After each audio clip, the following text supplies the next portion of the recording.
அடமானத்தில் இருக்கும் தங்க நகையை மீட்டு மார்க்கெட் விலையில் உடனடியாக விற்க சிறந்த வழி பிரைம் கோல்ட் ஹப். தொடர்புக்கு 9840551787. தங்கத்தை மட்டுமல்ல, உங்கள் தன்னம்பிக்கையையும் மீட்டுத் தருகிறோம். ஹாலிடேஸ்னாலே அது நம்ம ஜிடி ஹாலிடேஸ் தான். GT Holidays, South India's #1 travel brand. You know you are special when you're with GT Holidays. Aadhan cinema நேயர்களுக்கு வணக்கம். கூலி படம் ரிலீஸ் ஆகி ஒரு பெரிய வெற்றி அடைஞ்சிருக்கு.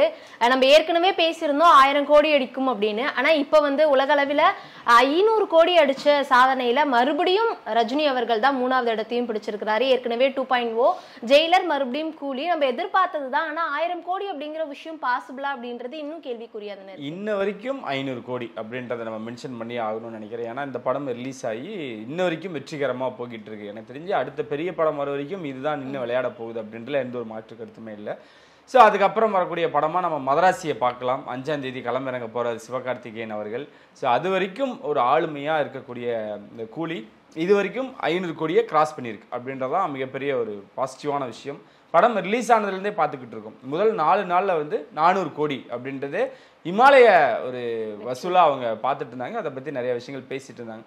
இதெல்லாம் உண்மையானு கேட்கும்போது சன் பிக்சர் சைட்லேருந்தே ஒன்று போட்டிருந்தாங்க 404 கோடி அப்படின்றது.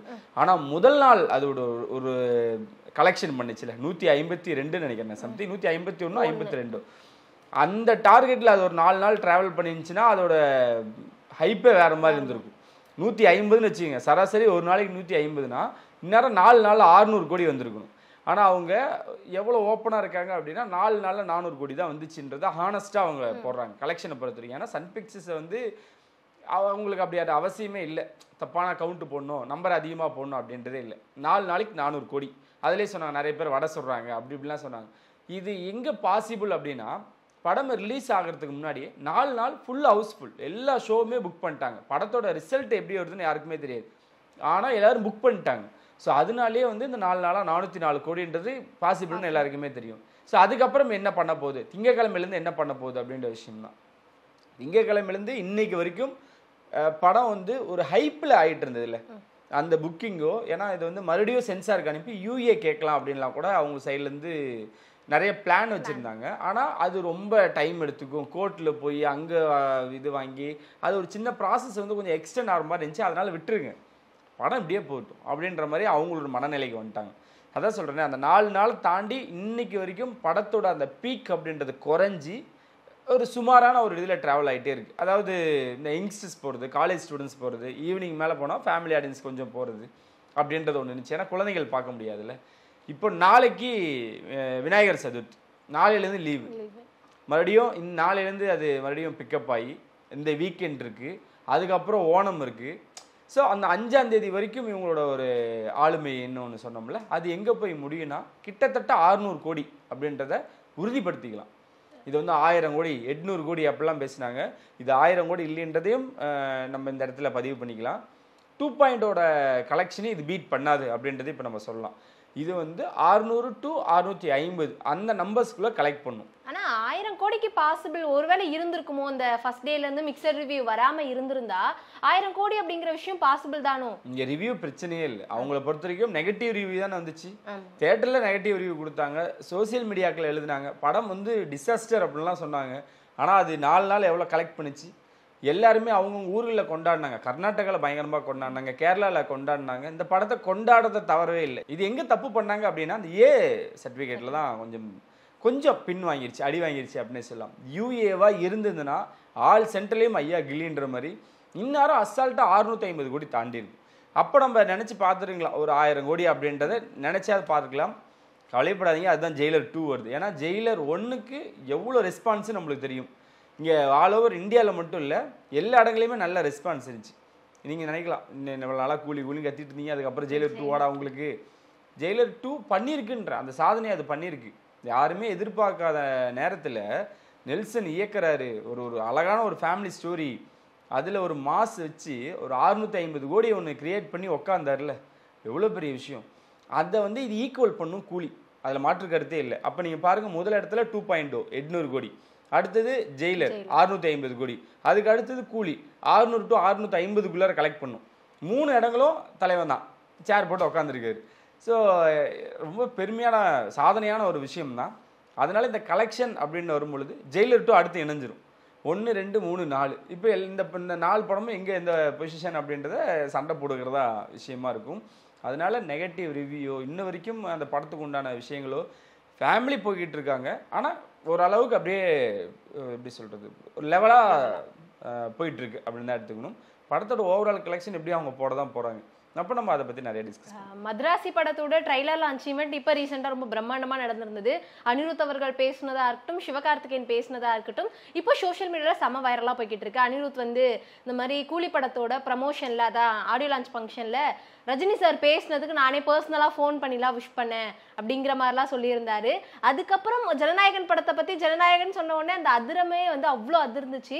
அவ்வளோ ஒரு ஹைப்புமே அந்த இடத்துல இருந்து கிரியேட் ஆயிருக்கு. அடுத்தது மதுராசி எப்படி இருக்க போகுது படம்? மதராசியோட கிளைமேக்ஸ் போர்ஷனை பற்றி நம்ம கேள்விப்பட்டிருந்தோம். சூப்பராக வந்திருக்கோம். நீங்கள் துப்பாக்கி ரேஞ்சுக்கு இருக்குமா, ஏஆர் முருகதாஸோட அந்த படமாக இருக்குமா, இந்த படமாக இருக்குமானா இல்லை. இது வந்து எஸ்கேவோட படமாக முழுக்க முழுக்க இருக்க போகுது. இந்த எனக்கு தெரிஞ்சு இந்த படம் பார்த்துருப்பீங்கன்னு நினைக்கிறேன். மாவீரனில் விஜய் சேதுபதியோட வாய்ஸ் ஒன்று வரும்ல, லைக் அதை ரிலேட் பண்ணிக்கலாம். ஏன்னா கஜினியில் வந்து ஒரு அப்படியே நேம்லாம் எழுதிட்டு டார்கெட்டில் வச்சு பழி வாங்க வரல, அந்த மாதிரி ஏதோ ஒரு விஷயம் இருக்கு, ஒரு கிளிக் இருக்க போகுது, அந்த மாதிரி ஒரு மேஜிக் இருக்க போகுது இந்த மதராசியில். ஸோ அதனால் அந்த கிளைமேக்ஸ் போர்ஷன் வந்து சூப்பராக இருந்திருக்கு. கிட்டத்தட்ட எஸ்கே வந்து எல்லாருமே என்ன நினைக்கிறாங்களா, அவங்களோட கம்பேர் பண்ணுறாங்க, இவங்களோட கம்பேர் பண்ணுறாங்க, மாஸ் ஹீரோ மாறிட்டாரா அப்படின்னு. இந்த படத்தில் அமரனுக்கு அப்புறம் இந்த படம் வரனால ஆக்ஷனில் வந்து ஆக்ஷன் சீக்வன்ஸ் எல்லாமே சூப்பராக ஒர்க் அவுட் ஆகிருக்கும். ஸோ அதனால் கிளைமேக்ஸ் போர்ஷன் வந்து தரமாக இருக்குது. படம் உங்களுக்கு ஆரம்பத்துலேருந்து எண்டு வரைக்கும் எப்படி கொண்டு வந்திருந்தாலும் அது சூப்பராக இருக்க போகுது அப்படின்ற. எனக்கு அணியோட ஸ்பீச் ரொம்ப பிடிச்சிருந்தது. அந்த மனுஷன் விராட் கோலி ரன் மிஷின்பாங்க, இந்த மனுஷன் என்ன மிஷின் சொல்கிறதுனே தெரியல. முன்னாடி நாள் ஈவெண்ட் அவரோட கான்செர்ட், இந்த மனுஷன் மூச்சு கொடுத்து பாடி உயிரை கொடுத்து பாடி வந்தவங்களை எல்லாத்தையும் சந்தோஷப்படுத்தி அப்படியே அவரோட வைப் எல்லாத்துக்கும் பாஸ் பண்ணி விட்டு முடிச்சிட்டார். அடுத்த நாளே மதராசி படத்தோட ஈவெண்ட் அங்கேயும் வராப்புல. அங்கேயும் வந்து ப்ரெஸ் பீப்புள் கேட்கக்கூடிய எல்லா கேள்விக்கும் ரொம்ப அழகாக பொறுமையாக ஆன்சர் பண்ணுறாரு. அனி த லெஜெண்ட் தான். ஏன்னா இந்த வயசுலேயே அந்த பக்குவம் இருக்குல்ல. இப்போ வேறு யாராக இருந்தாலும் நான் மியூசிக் டைரக்டர்ஸை எல்லாருமே தப்பு சொல்ல, சிலர்லாம் வந்து சில கொஸ்டின்ஸ் கேட்குறது அவாய்ட் பண்ணுவாங்க. முதல்ல அந்த ரெட் கார்பெட்டில் பேசவே தயங்குவாங்க. ஏன்னா அவர் டயர்டாக இருக்கார், மதராசி படத்துக்கு வந்திருக்காரு, அங்கே நின்று எல்லா கேள்விக்கும் பதில் சொல்கிறாரு. ஸ்டேஜ் ஏறி நான் ஃபீல்ட் அவுட் ஆவேன் ஒரு நாள், யாருக்கு அந்த கட்சி வரும்? ஏங்க இப்போ ஒரு மியூசிக் டைரக்டர் இருக்காங்க, ஒருத்தர் பீக்கில் இருக்கும் பொழுதே இன்னொருத்தர் வரும்பொழுது எவ்வளோ சண்டைகள் வரும், எவ்வளோ தூரம் விஷயங்கள் பேசுவாங்க. அந்த மனுஷன் எவ்வளோ பண்ணிட்டான். இப்போ ஒர்க் பண்ணாத படம் கிடையாது. ஏன்னா இப்போ நீங்கள் ஜவான் பேசுவோம்ல, ஏன்னா எனக்கு தெரிஞ்சு ஜவான் வந்து 1000 கோடி அப்படின்லாம் நம்ம பேசிகிட்டு இருக்கோம், கூலி பேசிகிட்டு இருக்கோம், ஜெயிலர் பேசிகிட்டு இருக்கோம். இது எல்லா படத்துலேயும் அவரோட பங்களிப்பு இருக்குது. தேவாரா வந்து தெலுங்கில் வருது, மிகப்பெரிய எதிர்பார்ப்போடு வருது, அதில் அணியோட பங்களிப்பு இருக்குது. ஸோ அணியை பொறுத்த வரைக்கும் எவ்வளோ விஷயங்கள் பண்ணாலும் அந்த ஆட்டிடியூட்னு ஒன்று இருக்குல்ல, அது சுத்தமாக கிடையாது. நான் எப்படி இண்டஸ்ட்ரிக்குள்ளே வந்தனோ, நான் எப்படி ப்ரெஸ் பீப்புளை நான் சந்திச்சனோ, என் ஃப்ரெண்ட்ஸ்ட்டை நான் எப்படி பேசினனோ, செலிப்ரிட்டிஸ் எப்படி நான் பார்த்தனோ, அப்படி தான் அப்ரோச் பண்ணிகிட்ருக்கேன். மற்ற ஹீரோஸ்லாம் இருக்காங்க, சில பேர்லாம் வந்து அந்த க்ரௌடில் நடந்து போனால் கூட செல்ஃபி எடுக்குது, அதுக்கெல்லாம் தயங்குவார். இந்த மனுஷனை கொண்டாடலாம் நீங்கள் அந்த மாதிரி இவங்க ஏற்பாடு பண்ண மாட்டாங்க. அணி நார்மலாக வந்தாருன்னா அவ்வளோ சிம்பிளாக இருப்பார். ஸோ அதனால சொல்கிறேன், ஏன்டா திடீர்னு அப்படின்னா எனக்கு அந்த ஸ்பீச் ரொம்ப பிடிச்சிருந்தது. ஏன்னா நான் வந்து ஃபீல்ட் அவுட் ஆவேன், அப்போ எஸ்கேவோட வளர்ச்சி பார்த்து நான் சந்தோஷப்படுற முதல் நான் தான்றாரு. எஸ்கே ரொம்ப எமோஷனலாரு. சிவகார்த்திகேயனோட வளர்ச்சி என்னன்றது நம்மளுக்கு தெரியும். ஏன்னா நம்மளாம் அவரை எப்படி இருந்து எங்கே பார்த்துருக்கோம் அப்படின்னு ஒரு விஷயம். அந்த ஈவெண்ட்டில் அந்த மனுஷன் கண் கலங்குறாரு அப்படின்னா அது அனிருத்தோட ஸ்பீச்சுக்கு மட்டும்தான். அவர் ஈஸியாக எமோஷன் ஆகிடுவார். எஸ்கே வந்து நீங்கள் ஈஸியாக அழக வச்சிடலாம். ஏன்னா அந்த மனுஷன் ரொம்ப எப்படி சொல்லுது, சின்ன பிள்ளைத்தனமாக அவரை ஹார்ட்டை டச் பண்ணுற மாதிரி எதாவது பேசினீங்கன்னா ரொம்ப கண் கலங்கிடுவார். அணியும் எஸ்கேவும் சேர்ந்தால் அது ரொம்ப பயங்கரமாக இருக்கும். நம்ம மேக்கிங்லாம் பார்த்துருக்கோம்ல, அதெல்லாம் ஒன் ஆஃப் த பார்ட்டு தான். அவங்க ஸ்டூடியோவில் அவ்வளோ அலும்பல் நடக்கும். எனக்கு எதிர்நீச்சல் அந்த சாங் மேக்கிங்கே ரொம்ப பிடிக்கும். சார் நான் போய் பாஸ்போர்ட் எடுத்துருந்துருவா அப்படின்னு கேட்பாங்க. எங்கே சார் போகிறோம், எங்கே அப்படின்னா கடைசி பெசநகர் பீச் ஏதோ ஒரு பீச்சில் இங்கே தான் வந்தோமா. அப்போ அணி ரொம்ப வயசு கம்மி, சிவகார்த்திகேயன் அந்த ஸ்டார்டிங் பீரியட் தான். ஸோ அப்போது அந்த டைம்லேருந்து இன்ன வரைக்கும் அந்த ஸ்டூடியோக்குள்ளே நடக்கிற விஷயங்கள் நம்ம பார்க்க முடியுதில்ல. நம்மளுக்கு ஒரு கிளிக்காவது கொடுக்குறாங்கல்ல, அதுவே அப்படி இருந்துச்சுன்னா உள்ளே எவ்வளோ தூரம் இருக்கும். அவங்களோட ஃப்ரெண்ட்ஷிப் பற்றி நம்ம சொல்லவே வேணாம். அது ரொம்ப எஸ்கேவோட எல்லா படங்களையும் என்னோட பங்களிப்பு இல்லைனாலும் ஃபஸ்ட்டு ப்ரிஃபரன்ஸ் அவருக்கு கொடுப்பேன். நான் ரஜினி சாருக்கு பண்ணுறேன், ஹிந்தியில் பண்ணுறேன், தெலுங்கில் பண்ணுறேன், யாருக்கு பண்ணாலும் எஸ்கேக்கு நான் பண்ணுறேன்ல, அது ரொம்ப ஸ்பெஷலாக நான் பண்ணி கொடுத்துருவேன் அப்படின்னு ஒரு ஃப்ரெண்ட்ஷிப் இருக்குல்ல. அது ரொம்ப அழகா நான் பார்த்தேன். அந்த மனுஷன் பேசுறதுல எஸ்கே கலங்கினது வந்து எல்லாருமே கலங்கின மாதிரி தான் அப்படின்னு தான் எடுத்துக்கணும். அந்த மாதிரி ஃப்ரெண்ட் நம்மளுக்கு கிடைக்காம போயிட்டார். இந்த பாண்டை பத்தி முருகதாசுமே ஒரு இன்டர்வியூல ஷேர் பண்ணியிருப்பாரு. என்னன்னா அவருக்கு வந்து இந்த பெருசா அந்த கைலின்னு சொல்லுவாங்க இல்லையா, அந்த ப்ரமோல வந்தது. எனக்கு அதை பத்திலாம் பெருசா நாலேஜ் இல்லை. எப்பயுமே வந்து அனிருத்தும் எஸ்கேவும் சேர்ந்து அது ஒரு மாதிரி காம்போன்னு சொல்லுவாங்க. எனக்கு என்ன பண்றதுலாம் தெரியல. இந்த மாதிரி இந்த வேஷ்டியை மட்டும் கட்டிட்டு வாங்க போதும்னு சொல்லி எஸ்கே அமிச்சிட்டாரு. அங்க வந்து ஆன் ஸ்பாட்ல அவங்க 2 பேருக்குள்ள ஒரு கெமிஸ்ட்ரி ஒர்க் அவுட் ஆகுது அப்படின்னு கோபிநாத் சார் கிட்ட அவர் சொல்லுவாரு. அப்பதான் தெரியுது படத்துல நீங்க என்னதான் வந்து ஏஆர் முருகதாஸ் தான் டைரக்ஷன்ல எஸ்கே நடிச்சிருந்தாலும் ஒரு சில ப்ரமோ வேலைகள் பாட்டுக்கள் எல்லாம் வந்து எஸ்கேவோட டைரக்ஷன்ல முருகதாஸ் நடிச்சிருக்காரு போல அப்படின்னு எனக்குமே பர்சனலா தோணி இருந்தது. அதுதானே நடந்துச்சு. ஏன்னா ஏஆர் முருகதாஸ் நம்ம புது வடிவத்தில் நம்ம பார்க்குறோம். எனக்கு அதுதான் சொன்னேன். அது ஒரு கெமிஸ்ட்ரி. அவங்க 2 பேர்த்தையும் பார்த்து நம்ம பொறாமப்படுறதை விட நம்ம பார்த்து சந்தோஷப்படுறதா ரொம்ப சந்தோஷமா இருக்கும்னு நினைக்கிறேன். அனியும் எஸ்கேவும் சேர்ந்தாலே அப்படிதாங்க. அனி நீங்க எல்லாத்துக்கூடயும் சேரலாம், ஆனால் டக்குன்னு அவர் ஜெல்லாக மாட்டார். அந்த லாஸ்ட் மின் ஸ்டூடெண்ட்ஸை பார்த்தா ஒரு சந்தோஷம் வரும்ல, அது எங்கன்னா எஸ்கே தனுஷ் கூடலாம் இன்னும் பயங்கரமாக இருக்கும். வேலை விஷயத்தில் வேலையாக இருப்பாங்க. எனக்கு இந்த மேக்கிங்லாம் நம்ம இப்போ நிறைய பேசுகிறோம். எஸ்கே அனிருத் இந்த மாடியில் உட்காந்துட்டு ஒரு பாட்டு வாசிப்பாங்களே அப்படிம்பாரு அனிருத். தனுஷ் வந்து ஒரு டைலாக் ஒன்று போடுவார். அவங்க அதுக்கு மேலே அது வந்து ப்ரோ மேக்ஸ்ன்னு கூட வச்சுக்கலாம். அதுக்கு அடுத்த லெவல் தான் இது. அது ரொம்ப ஜாலியாக இருக்கும். ஸோ எஸ்கே பேசும்பொழுது இந்த விஜய் ரசிகர்களை பற்றி சொன்னார். நிறையா விமர்சனங்களுக்கு ஒரு பதிலடியாகவும் அதை ஃபுல் ஸ்டாப்பாகவும் வச்சிட்டாரு. எஸ்கேவோட ரசிகர்கள் வந்து ரொம்ப ரொம்ப இப்போ ரொம்ப வளர்ந்துட்டாங்க அப்படின்னே சொல்லலாம். ஏன்னா நம்மளும் அவங்க ஆரம்பத்துலேருந்து பார்க்கறல. ஏன்னா நம்மளும் மெரினாலேருந்து பார்த்தவங்க தான். மனங்கொத்தி பருவை, 3, எதிர்நீச்சல் இந்த மாதிரி தொடர்ந்து அவங்க ஃபாலோ பண்ணவங்க தான். அப்போ ஒரு க்ரௌட் வச்சுருந்தார். அப்போ டிவி ஆடியன்ஸ் இருந்தாங்க. அது அப்படியே நீங்கள் படத்துக்கு வரும் பொழுது அவங்க எப்படி கொண்டு போகிறாங்கன்னா அடுத்த கட்ட தளபதியாக ஆகிற வரைக்கும் அவங்க எல்லாருமே வளர்ந்துறாங்க, மெச்சூர்ட் ஆயிடுறாங்க. ஸோ இந்த மாதிரி நேரத்தில் விஜய் ரசிகர்களை இவர் திருடுறாரா? அவங்க ஈஸியாக திருட முடியாதுங்க. அது இல்லாமல் இப்போ அவங்க ரசிகர்கள் இல்லை, தொண்டர்கள்.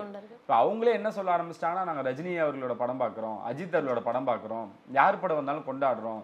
ஆனால் அதே நேரத்தில் துப்பாக்கி வந்து எங்கள் தலைவன் வந்து எஸ்கேட்டை கொடுத்துட்டு போயிருக்காரு. ஸோ அப்போ நாங்கள் எப்படி அந்த மனுஷனை நாங்கள் பாராட்டாமல் இருக்க முடியும்? ஏன்னா எல்லா கிரேடு உள்ள ஆட்களுமே வந்து பார்க்கக்கூடிய ஆளாக எஸ்கே வந்துட்டாரு.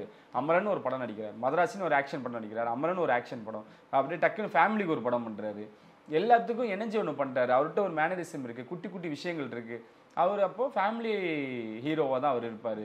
எப்படி ரஜினி அவர்கள், விஜய் அவர்கள் ஃபேமிலி ஆடியன்ஸை டார்கெட் பண்ணி போனாங்களோ அதுதான் எஸ்கேவும் பண்ணியிருக்காரு. அதுதான் பிடிச்சிருக்காரு. அப்படின்னால அவங்களா பார்த்து கொண்டாடப்பட்டவர் தான் எஸ்கே. ஆனால் எஸ்கே மேலே இந்த விமர்சனம் வர வர வர அவர் அந்த ஸ்டேஜ்லேயும் ஒரு பதிலடி கொடுக்குறாரு. ஸோ இவரோட படையே பெருசு. அது இல்லாமல் அவங்களுக்கு அங்கே சைட்லேருந்து ஒரு சப்போர்ட் வரும் பொழுது அதுதான் அவர் அதெல்லாம் இந்த கிரீடமாக எடுத்துக்கல. அவர் நாட் ஓன்லி விஜய் ஃபேன்ஸ், ஏகேவோட ஃபேன்ஸை அவங்களுக்கு சப்போர்ட் பண்ணுறாங்க. என்னைக்கு அந்த எனக்கு பிளாக் கலர் டிஷர்ட் நினைக்கிறேன், அந்த ஃபோட்டோ என்னைக்கு வெளியே வந்துச்சோ அன்னிலேருந்து ஏகே ரசிகர்களும் கொண்டாடுறாங்க. அவர் வந்து உண்மையாக சொன்னால் அவர் தான் வளரக்கூடிய ஒரு கலைஞராக இருக்கார். அதாவது பிஸ்னஸில் வளர்ந்துட்டாருங்க. இந்த விஜய், அஜித், அதுக்கு அடுத்தது சிம்பு, தனுஷ், அதுக்கு அடுத்தது ஒரு கிரேட் இருக்காங்களே, அதில் அந்த மனுஷன் டக்குன்னு வளர்ந்து அவங்களுக்கு ஈக்குவலாக பேசப்படுறாருல்ல. அதனால இந்த படமும் அவருக்கு ரொம்ப முக்கியமான படம். ஏன்னா மதராசியை பற்றி நிறைய விஷயங்கள் பேசினாங்க. நடுவில் ஒரு சிக்கந்தர் போயிட்டார், இவர் அமரன் போயிட்டார், 2 பேர்த்துக்கும் கருத்து வேறுபாடு, படம் அப்படி இருக்கும் இப்படி இருக்கும், இந்த ஷூட்டிங் நின்றுச்சு அப்படிலாம் பேசினாங்க. இந்த படம் ஓவராலாக அவங்க படம். அதனால அது எல்லாருமே ஒன்றிணைஞ்சு அந்த படத்துக்கான ப்ரொமோஷன்ஸில் இறங்கியிருக்காங்க. 5ஆம் தேதி வெடிக்கும்.